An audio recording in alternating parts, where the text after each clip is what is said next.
aujourd'hui c'est Amélie Nothomb, frappe-toi le cœur. Alors, c'est mon premier Amélie Nothomb depuis bien longtemps et j'ai l'impression que j'ai eu raison de lire celui-là puisqu'il est très bon. Et ça fait plaisir parce que Amélie Nothomb fait partie de ces écrivains qui sont très prolifiques et donc il arrive des fois que il y en ait certains qui soient un peu moins bons, mais là, on a un très bon cru.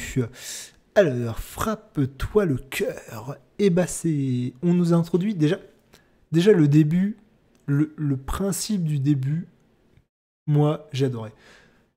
On nous introduit Marie, une jeune fille de la campagne française dans les années 70, c'est la plus belle de son visage.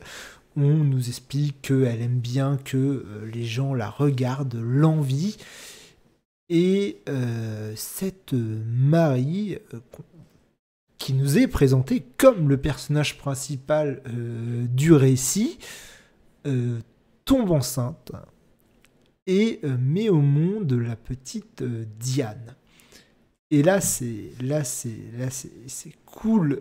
Là c'est le truc qui est cool parce que en fait on se rend compte qu'on s'est fait avoir et le personnage principal de Frappe-toi le cœur, c'est évidemment Diane, comme vous l'aurez deviné. Et donc à partir de ce moment, on suit l'histoire de Diane. Le focus se fait sur Diane. Et là, l'histoire prend toute son ampleur. Et si avec Marie, ça avait commencé doucement en se disant ouais, ça va être sympathique, ça va être cool, ça va être sympathique. Là, avec le début de Diane, on sent que ça va être du lourd et c'est ce qui arrive. Donc, la mise en contexte, un peu pour résumer ce qui se passe. Diane, donc née. Marie, qui est très jeune, donc il a 20 ans, devient extrêmement jalouse de sa fille, qui est considérée comme déjà des bébés, une très belle fille, une très belle jeune femme. Pour un bébé, ça fait bizarre de dire ça. Bref, c'est un beau bébé. Tout le monde l'adore. Son mari adore sa fille. Enfin, son père l'adore. Ses grands-parents maternels et paternels l'adorent. Tout le monde est aux petits soins pour Diane, évidemment. À part donc sa mère qui, elle, est extrêmement jalouse de Diane. Et là commence tout se met en place et on commence à découvrir. En fait, on découvre Diane en même temps qu'elle-même se découvre, puisque on voit Diane grandir, n'être qu'un bébé avec de faibles pensées. Et encore là, je pense qu'Amélie extrapole un peu trop sur ce qu'est capable de ressentir un enfant. Mais bref, pas grave, vous voyez le truc, c'est qu'on a d'abord simplement des ressentis du côté de Diane, et puis au fur et à mesure qu'elle grandit, ça s'intellectualise. Et on arrive à un moment où Diane, en fait, même si Marie, donc sa mère, est jalouse de Diane, Diane, elle, aime beaucoup sa maman, la considère même comme une déesse, et lui invente plein d'excuses pour dire, pour justifier le fait que sa mère a pas l'air de l'aimer, a pas l'air de la câliner, a pas l'air de lui montrer de l'affection. Donc Diane s'invente plein d'excuses, donne plein d'excuses à sa mère, même si des fois je trouve que Diane est un personnage dès le début très lucide et même si des fois elle se voile la face, il y a des fois où elle est très lucide sur ce qu'est sa mère et elle est très...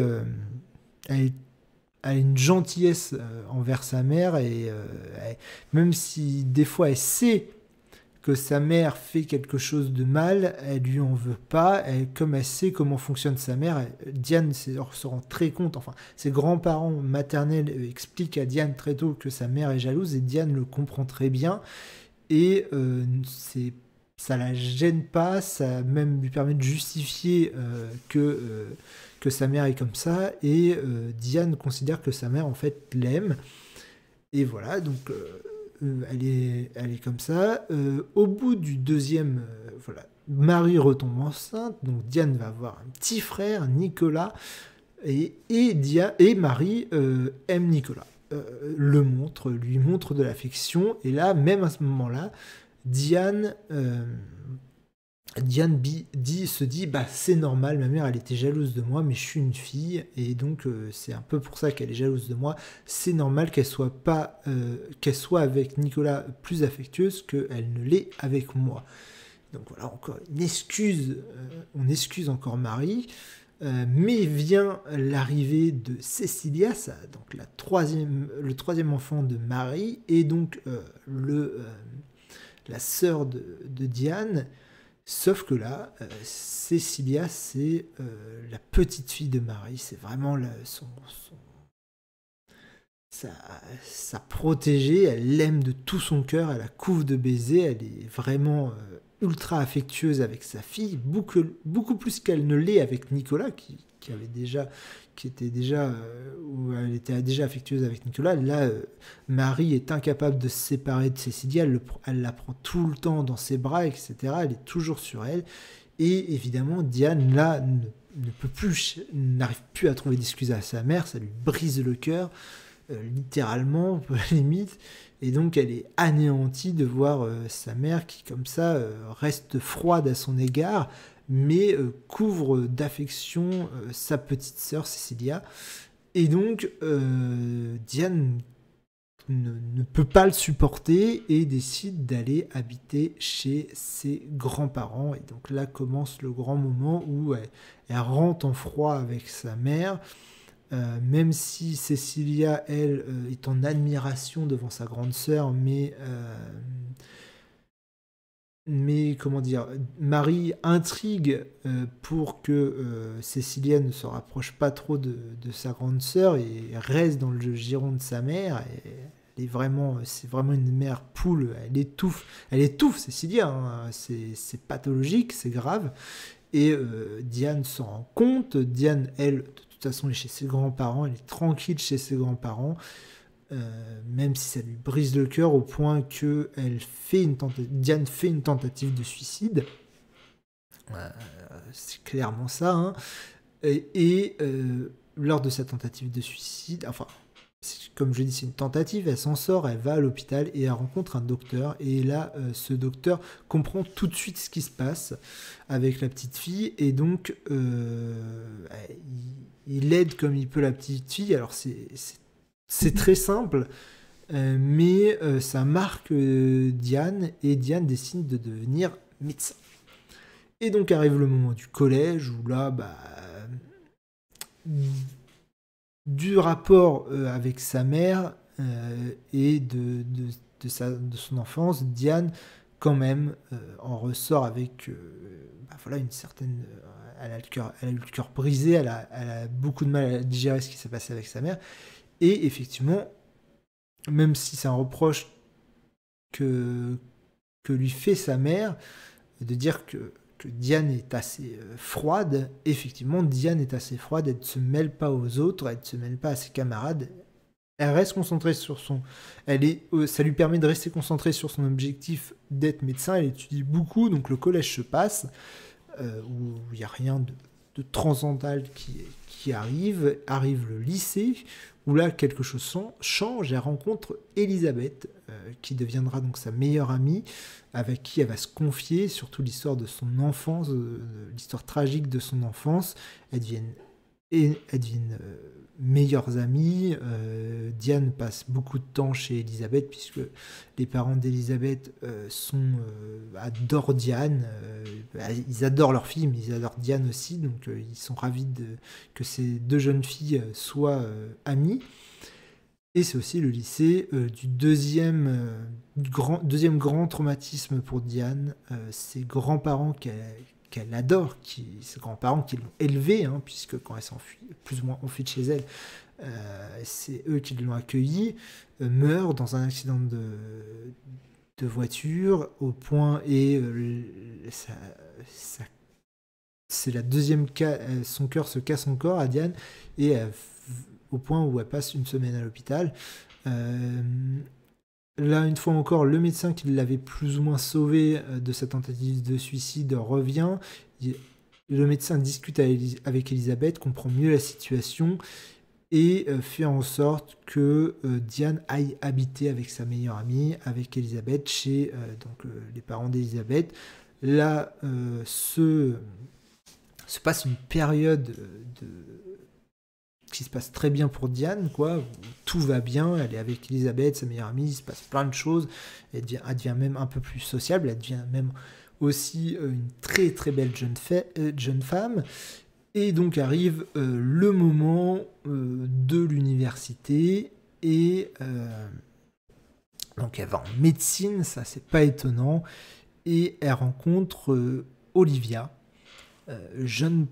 professeure non, justement, elle n'est pas professeure à l'université, c'est bien ça le problème, mais bon, bref, Diane, j'allais dire, tombe en admiration devant Olivia, elles deviennent très amies, ce qui plaît beaucoup à Diane, hein, d'avoir comme ça une sorte de mentor devant lequel elle est en complète admiration, et elle décide avec Olivia, qui n'est justement pas professeur, Diane décide d'aider Olivia à obtenir ce titre de professeur qui est un peu particulier à l'université. Hein.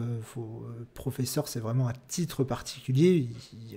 Faut pas juste passer un examen comme ça, hein. Faut avoir publié plein de fois, faut après passer devant un jury, etc., qui vous donne le titre de professeur, sachant que là, évidemment, Olivia est médecin, elle est docteur déjà, et donc pour vous dire, hein, docteur, et puis après au-dessus il y a professeur, donc Diane aide Olivia à devenir professeur. Là, tout se passe bien, elles deviennent très amies, très liées. Pendant 2 ans, Diane n'a plus de vie, mais elle est hyper contente de ce qui se passe. En plus, ça se répercute sur ses résultats qui deviennent meilleurs, mais en même temps, elle passe 12 heures par jour à bosser. Elle s'éloigne d'Elisabeth, évidemment. Elle n'assiste même pas au mariage de son frère, avec qui elle a aucun grief. Hein. Elle aime bien son frère, hein, mais là, elle consacre sa vie à Olivia.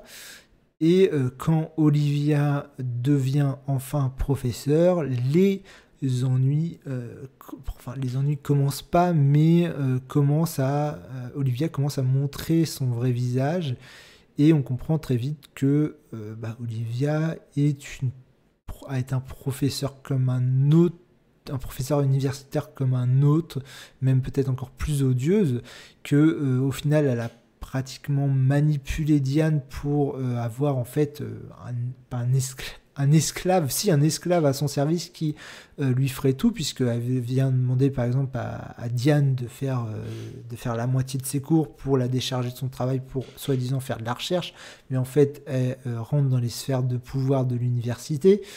Donc voilà, on découvre comme ça que Olivia cachait bien son jeu. Mais surtout, on découvre surtout que Olivia a une fille. Eh bien, évidemment, j'ai un trou de mémoire sur son. Voilà, Marielle, une fille Marielle qu'elle délaisse énormément. Diane s'en rend compte. C'est un crève-cœur pour Diane de voir sur cette petite Marielle complètement à l'abandon par ses 2 parents. Et donc décide de l'aider, et là on voit Olivia qui devient jalouse de Marielle, parce que voilà, l'attention que portait Diane à Olivia se reporte sur Marielle, et donc Olivia on devient presque jaloux de Marielle, enfin on devient jaloux de Marielle. Et Olivia, comme ça, Diane s'en rend compte, trouve ça abominable et essaye d'aider le plus possible Marielle, mais elle-même se rend compte qu'elle s'est fait trahir par Olivia, puisque Olivia vole le travail de Diane. Et là, Diane dit non, c'est plus possible, je vais consacrer pratiquement toutes mes études, je l'ai aidé à devenir professeur, etc. faut que je me barre. Et elle décide, après d'avoir obtenu son titre de docteur, d'avoir sa thèse, décide de se barrer, de couper les ponts avec Olivia. Et là, elle devient docteur, donc elle soigne les gens dans l'hôpital. Elle devient cardiologue, elle a enfin cardiologue, elle est enfin docteur, elle aide les gens. Elle en vient à... Alors que pendant la période où elle était avec Olivia, elle était rachitique, elle avait perdu, on va dire, sa beauté parce qu'elle était devenue hyper maigre, elle passait son temps à bosser, donc tout son visage, vous voyez, quand vous dormez pas pendant 2 jours, et vous avez l'air d'un zombie, et là, Diane avait l'air d'un zombie. Là, elle reprend un rythme normal avec son travail de cardiologue, elle devient une beauté monumentale, tout se passe bien au point même que elle pardonne pas à sa mère, mais elle renie. Elle renie, non, c'est le contraire. Elle va revoir sa mère, elle se réconcilie un peu, on va dire, avec sa mère. Elle revoit son frère aussi. Sa sœur Cécilia, elle, s'enfuit de la maison. Et elle a laissé Cécilia a une fille, Suzanne, et Cécilia a décidé de partir de la maison familiale. Elle n'en pouvait plus de supporter sa mère qui l'a couvée à un point incroyable, et donc elle s'est enfuie. Et donc elle est partie de la maison. Elle a laissé Suzanne à Marie, et Marie élève Suzanne. Et bref, oui, Diane donc se réconcilie un peu avec sa mère, avec son père, avec son frère. Elle va régulièrement manger maintenant avec eux. Donc tout va bien dans, j'ai envie de dire, le meilleur des mondes, dans le sens où les blessures commencent à se refermer, la haine s'atténue, la rancœur s'atténue.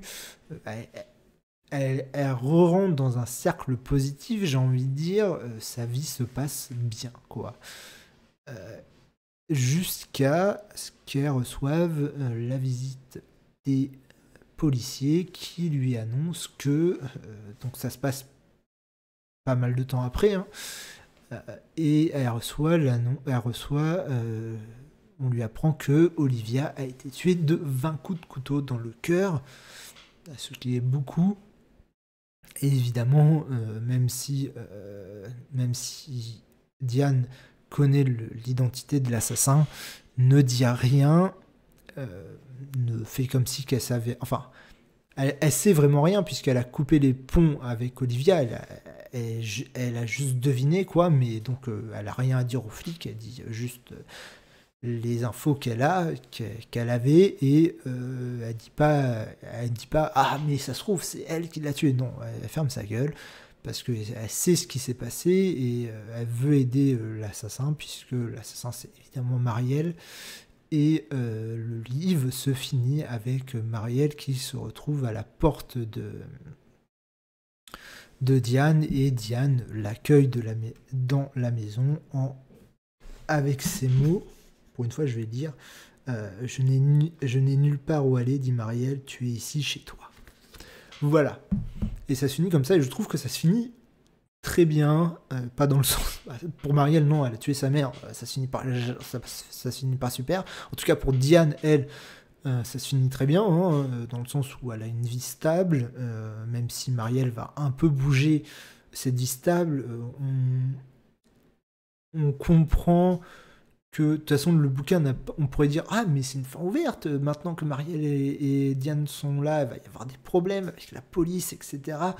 Non, le bouquin n'a clairement pas besoin de suite, on imagine très bien la suite, on sait très bien que Diane va tout faire pour aider Marielle, qu'elle va l'accueillir chez elle, qu'elle va lui donner l'affection qu'elle a jamais eue, que même si la police arrive, elle va aider Marielle le plus possible, et elle va défendre Marielle, et que même si Marielle fait un peu de prison, elle aura toujours Diane derrière elle qui va la soutenir et qui va la recueillir quand elle sortira de prison, mais si elle va en prison, parce que Diane n'a aucune raison de dénoncer Marielle, et honnêtement les flics, comme n'ont pas vraiment d'indices, évidemment ils considèrent Marielle comme le suspect, mais je pense pas qu'ils aient réellement de preuves, ça mènera de toute façon, je pense, à rien. Bref, c'est une très belle fin qui est assez ouverte, qui est pas ouverte, mais qui est justement qu'on a l'impression ouverte, mais qui en fait qui est très fermée, qui n'appelle pas à de suite. Hein. Je veux dire, l'histoire est terminée. J'aime bien ce truc de faire croire qu'il y a une fin ouverte et en fait non quoi. Euh, je, c'est pas mal, c'est bien réussi ça. Bref, vous l'aurez compris, j'ai beaucoup aimé ce bouquin pour Diane déjà, qui est un personnage fantastique, qui a un recul extraordinaire sur sa propre vie. Alors c'est facile à dire, c'est un personnage créé par Amélie Nothomb, donc voilà quoi, c'est facile quand t'es un personnage créé d'avoir du recul sur ta propre existence, puisqu'au final c'est Amélie Nothomb qui a créé en amont le personnage et qui connaît son personnage par cœur et donc qui sait tout de son personnage. Mais c'est intéressant de voir ce personnage qui en sait qui en sait sur lui-même autant que l'auteur. Parce qu'on a tendance à penser que qui connaît mieux un personnage que l'auteur qui l'a créé. Là, Diane se connaît elle-même autant que Amélie Nothomb connaît Diane, je pense, et c'est agréable de voir un personnage intelligent, mais pas naïf aussi, qui n'est pas naïf. Enfin, quand elle était enfant, évidemment, Diane est un peu naïve, mais une fois adulte, Diane n'est plus si naïve. Elle se rend, même si elle admire beaucoup Olivia, dès que les premiers indices apparaissent, même si au départ il y a un peu de déni, dès qu'il y a l'épreuve, elle fait non mais c'est mort, c'est terminé quoi, j'arrête avec elle. Donc c'est un personnage très intelligent qui a beaucoup de recul sur lui-même et ça c'est vachement agréable et qui n'est pas méchant non plus, dans le sens où qui n'est ni méchant ni naïf. Quand quelqu'un lui fait du mal, elle essaye de comprendre pourquoi cette personne agit comme ça, et elle n'est pas dans le ah tout le monde il est gentil, mais en fait cette personne elle est hyper gentille. Elle n'est pas non plus dans ah c'est tous des enculés, je vais tous les niquer. Elle est dans cette personne agit comme ça. Je trouve ça dégueulasse. Ce qu'elle m'a fait c'est dégueulasse. Je lui en veux parce que Diane en veut au personnage, mais elle va pas jusqu'à haïr. Enfin, si un peu, mais elle va pas faire ça de manière ultra méchante. Comme je dis, elle est pas en mode je vais niquer des mères, putain de salope de merde. Elle comprend pourquoi le personnage a fait ça, et donc elle s'en sert pas pour haïr, elle s'en sert pas pour rentrer dans la fureur, dans une spirale négative pour se venger. Voilà, c'est ça. Elle s'en sert pas pour justifier une vengeance. Je veux dire, elle en veut à la personne, mais elle serait capable de pardonner, je pense. Elle est capable de savoir ce qu'elle ressent, elle, et de pas le transférer sur d'autres, de pas en vouloir plus qu'il ne le faut. Donc ça c'est très agréable de voir un personnage comme ça, parce que généralement les gens ont tendance à partir tête bêche dans « Waouh, il m'a fait ça, je vais me venger, c'est qu'un pauvre enculé !» Donc là, ou alors c'est dans le « Ah mais non, il a pas voulu faire ça, il l'a pas fait exprès, ah là là, tout le monde il est gentil !» Là on est vraiment sur un personnage intelligent, qui a des sentiments qui sont pas artificiels, qui ne sont pas non plus, qui ne sont pas là. Je veux dire, c'est pas Diane n'est pas un robot qui n'a aucun sentiment, au contraire, elle a beaucoup de sentiments, mais elle ne cherche pas à les aggraver, j'ai envie de dire, ça serait plutôt ça. Bref, sinon, évidemment, comme vous l'aurez compris, le bouquin interroge les relations mère-fille, et même peut-être les relations des parents et des enfants, même si là on s'attarde surtout sur les relations mère-fille, sur des relations dysfonctionnelles, et sur les traumatismes d'enfance aussi, je pense. Ça m'étonnerait pas qu'il y ait de l'Amélie Nothomb dans le personnage de Diane. Mais voilà, il y a cette interrogation sur ce que sont les relations mère-fille. Marie, hein, Marie n'est pas du tout un personnage détestable. C'est quelqu'un de moyen. C'est pas négatif, hein, c'est pas un reproche, mais c'est pas quelqu'un qui est bête, mais c'est pas quelqu'un qui est super intelligente. Mais Marie se rend est prisonnier de ses sentiments, elle a aucun recul sur elle-même, mais dans le fond, elle est pas méchante. Comparé à Olivia, qui est elle, méchante. Voilà, on peut le dire. C'est une vraie méchante elle est nocive pour tout son entourage, pour toutes les personnes qu'elle approche, je pense. Donc, mais voilà, il y a ce truc, hein, Olivia, c'est Marie en pire. Et il y a aussi, je pense, cette dimension que même si notre enfance se passe mal, que notre enfance se passe bien ou se passe mal, il y a quelque chose qui nous lie à nos parents, ou du moins donc, aux gens qui nous ont élevés, et en grandissant, on se rapproche de gens qui ressemblent à nos pères et nos mères. Freud serait là, il crierait Oedipe, et c'est limite ça, hein, parce que même si et on le voit très clairement, c'est limite si Olivia, dans la première fois qu'on la croise dans le bouquin, nous est limite présentée comme le contraire absolu de Marie. Et dans un sens, se rapprocher du contraire absolu de ses parents, c'est de se rapprocher quand même de ses parents. Quand au final on découvre que Olivia est une Marie en beaucoup plus pire. Et donc voilà, il y a cette dimension, je pense, du fait que y a un lien profond entre parents et enfants, sur pareil les relations mère-fille qui peuvent être très vite abusifs sous plein de formes, puisqu'au final Marie est abusive sur Cecilia dans son excès d'affection, et elle est abusive sur Marie dans justement le fait qu'elle n'a aucune affection envers elle. Et au final, même Amélie Nothomb va vraiment dans son sujet, explore toutes les phases de son sujet, puisqu'on a même Nicolas qui, lui, a une affection, j'ai envie de dire entre guillemets, normale. Il subit une affection normale de la part de sa mère, et bah il devient équilibré. C'est un fort gentil garçon qui devient pleinement et qui devient un jeune homme parfaitement équilibré. Donc voilà, elle prend un peu, j'ai envie de dire, avec Marie. Marie a 3 enfants, et on a les 3 spectres de comment une mère peut apporter de l'affection à ses enfants.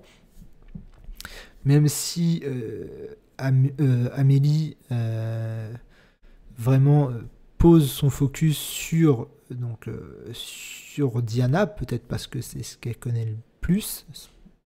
Théorie, il faudrait que je lise sa biographie pour en être sûr, mais même si elle pose son focus sur Diana, on parle suffisamment de Célia et de Nicolas pour que le thème soit parfait, soit global, qu'on parle de tout, et on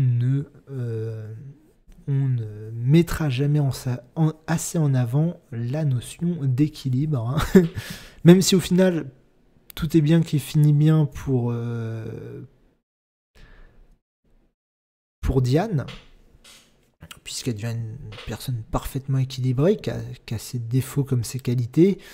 Pour Cecilia, c'est un peu plus dur, ça mettra un peu plus longtemps, je pense, que ces traumatismes d'enfance soient soit guérie, hein, puisque Cécilia, à la fin du bouquin, est toujours en voyage, est toujours en partance, elle fait le tour du monde à pied, d'après ce qu'on nous dit. Mais je pense que quand elle reviendra de ce voyage, tout ira bien pour elle, mais elle en sortira grandie et guérie. Bref, voilà, je pense avoir tout dit sur ce que je peux en dire juste après l'avoir fini une première fois. Je pense qu'il y a d'autres trucs que je découvrirai si je le relis. Je pense que je vais le relire parce que il n'est pas long à lire, honnêtement. Donc, c'est le genre de bouquin qui a, je pense, pas mal d'interprétations et qui est en plus très rapidement lisible. Mais voilà. Ah oui, dernière chose aussi qui est très important et que j'ai beaucoup apprécié, c'est que, notons, Amélie n'hésite pas à faire des ellipses. Et ça, c'est cool. Ça rend c'est pas loin à lire et en plus c'est fluide. C'est une histoire extrêmement fluide. Le fait qu'il y ait plein d'ellipses, qu'on ne s'attarde pas trop sur les événements, que vraiment on aille à l'essentiel de ce qui se passe, que voilà, qu'il y ait des ellipses, qu'on nous donne très peu de repères géographiques et très peu de repères temporels, parce qu'au final, il n'y a pas tant de dates de ça que données, ça rend le texte extrêmement fluide, extrêmement agréable à lire. Si vous arrivez à rentrer dedans, vraiment, vous allez avoir du mal à vous arrêter, puisque ça vient naturellement. En plus, c'est pas découpé par chapitre. Il n'y a pas, par exemple, chapitre 1, chapitre 2. Vraiment, le livre, même si il y a des paragraphes avec... il y a des chapitres, mais ils ne sont pas nommés. Il n'y a pas de vraies coupures. Par exemple, hop là. Ça, c'est les plus gros espaces qu'il y a entre deux chapitres, quoi. Entre un chapitre, quoi. Donc il n'y a pas de coupure, il n'y a pas de petit 1, de petit 2, ce qui fait comme le texte est très fluide, on se rend pas compte qu'on avance dans le récit comme ça, il n'y a pas de coupure, et honnêtement, limite, si vous avez le temps, je sais pas, imaginons un après-midi, vous commencez le bouquin à 14h, si il n'y a rien qui est là pour vous déranger, de l'extérieur, je pense pas que vous vous rendez compte que vous avancez tellement et que le soir, à 18h, vous avez 19h, vous avez fini le bouquin et vous allez dire mince, bah, j'ai fini, mais comment c'est écrit avec ce système d'ellipse très présente, ce système de on est à l'essentiel dans un événement, on explique l'essentiel. Il n'y a pas de grands passages descriptifs, et ça rend le texte extrêmement fluide, extrêmement lisible, quoi. On enchaîne, et on se rend pas compte du temps qui passe et du fait qu'on avance dans le récit, et on se retrouve à la fin, on se dit ah quoi, ouais, j'ai fini, ouais, cool, c'était cool. Lisez Amélie Nothomb, Frappe-toi le cœur. Ah, dernier point, Frappe-toi le cœur, c'est là qu'est le génie. C'est une phrase d'Alfred Musset. Je ne suis pas encore allé faire des recherches sur justement d'où dans l'œuvre d'Alfred Musset c'est, mais je pense que cette phrase, même si elle est citée dans le bouquin pour une raison particulière, et je vous laisse découvrir en quoi, je pense que cette phrase peut éclairer d'autres passages du bouquin, et c'est sûrement ce que je ferai avant de relire celui-ci. J'irai un peu étudier Alfred de Musset pour avoir plus d'informations, pour que certaines zones du texte s'éclaircissent. Au revoir.